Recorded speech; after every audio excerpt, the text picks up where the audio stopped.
எல்லோரும் நம்ம சேனலுக்கு வரவேற்கிறேன்.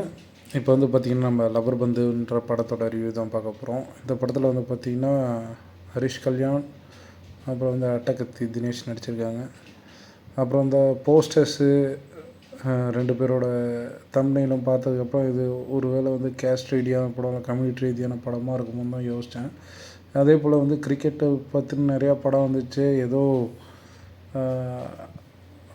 டீமில் ஜாயின் பண்ணுறதுக்கு உள்ளார நடக்கிற பாலிடிக்ஸ் பற்றி பேசுவாங்கன்னு நினச்சேன். பட் அந்த மாதிரி இல்லாமல் ஒரு ஊருக்குள்ளார நடக்கிற ஒரு டோர்னமெண்ட்டு, அதில் ஒரு ஆள் கெத்தாக விளாட்றவர், அவரோட பொண்ணை ஒரு பையன் லவ் பண்ணுறான். அவனுக்கு கிரிக்கெட்னால் ரொம்ப பிடிக்கும்.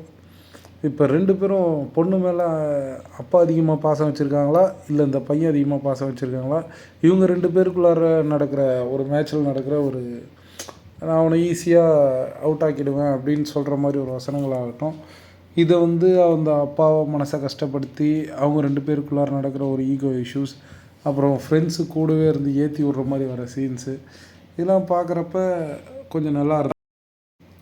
ரொம்ப ரியாலிட்டியாக இருந்தது. ஏன்னா நம்ம கூட இருக்க பசங்களே இப்படி தான் வச்சான், வா வச்சான் அவன் கிடக்குறான் வச்சான் சின்ன பையன் அப்படின்ற மாதிரி தான் ஏதோ பேசி சும்மா இருக்கிற நம்மளையும் ஏற்றி விட்டு அந்த மாதிரி வர சீன்ஸ் கொஞ்சம் ரியாலிட்டியாக தான் இருந்தது. ஒன்றும் திணிக்கிற மாதிரிலாம் ஒன்றும் தெரில.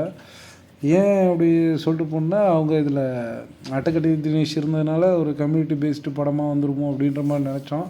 ஆனால் அந்த படத்துலேயே தெளிவாக சொல்லிட்டாங்க. எங்களுக்கு அவங்களே வந்து ஜாதி மறுப்பு திருமணம் பண்ண மாதிரி தான் காமிச்சிருக்காங்க தினேஷும் அவங்களும். ஹரிஷ் கல்யாணுக்கும் அதே போல் தான் வருது. ஒன்றும் அந்த மாதிரி இஷ்யூஸ் கிடையாது. ஒரு ஃபேமிலிக்குள்ளே ஒரு ஊருக்குள்ளார நடக்கிற ஒரு டோர்னமெண்ட்டால் வர சின்ன சண்டை அழகாக க்யூட்டாக சொல்லியிருக்காங்க. அப்புறம் படத்தில் வர லவ் சீன்ஸ் இருக்குது, அவ்வளவும் சூப்பராக இருக்கும். அவங்க அட்டகத்தி தினேஷுக்கும் அவங்க அம்மாவுக்கும் வர சீனாக இருக்கட்டும், ஹரிஷ் கல்யாணுக்கும் ஹீரோயினுக்கும் வர சீனாக இருக்கட்டும், எல்லாமே செம சூப்பராக இருக்கும். ஒரு சீன்லலாம் கட்டி பிடிச்சிட்டு அழுவாங்க பாருங்கள், ஏன் என்னை விட்டு போனீங்க அப்படின்ற மாதிரிலாம். அந்த டைம்லாம் நமக்கே ஒரு மாதிரி இருக்கும், இவ்வளோ லவ்வோட ஹஸ்பண்ட் அண்ட் ஒய்ஃப் ரிலேஷன்ஷிப் இருக்குமான்ட்டு.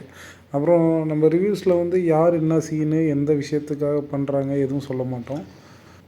இதில் வந்து பார்த்திங்கன்னா ஏன் அப்படி சொல்ல மாட்டோம்னா, கதையோட அவுட்லைன் மட்டும் சொல்லுவோம்.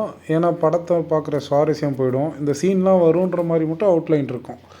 படத்தை போய் தேட்டரில் பாருங்கள், என்ஜாய் பண்ணுங்கள். என்ஜாய் பண்ணுறதுக்காக மட்டும் பாருங்கள், குறை கண்டுபிடிக்கணுன்றதுக்காக பார்க்காதீங்க. லாஸ்ட் டைமில் கடைசியில் ஒரு மேட்ச் நடக்கும். அந்த மேட்ச்சில் எதிர்பார்த்த மாதிரி இல்லாமல் எதிர்பார்க்காத ஒரு ட்விஸ்ட் வச்சுருப்பாங்க. Feel good movie. நம்ம சேனலுக்கு சப்ஸ்கிரைப் பண்ணுறங்க, சப்போர்ட் பண்ணுங்கள், லைக் பண்ணுங்கள், ஷேர் பண்ணுங்கள். இன்னும் 2 மூவிஸோட ரிவ்யூஸ் அப்படியே அடுத்தடுத்து வரும். Thanks for supporting.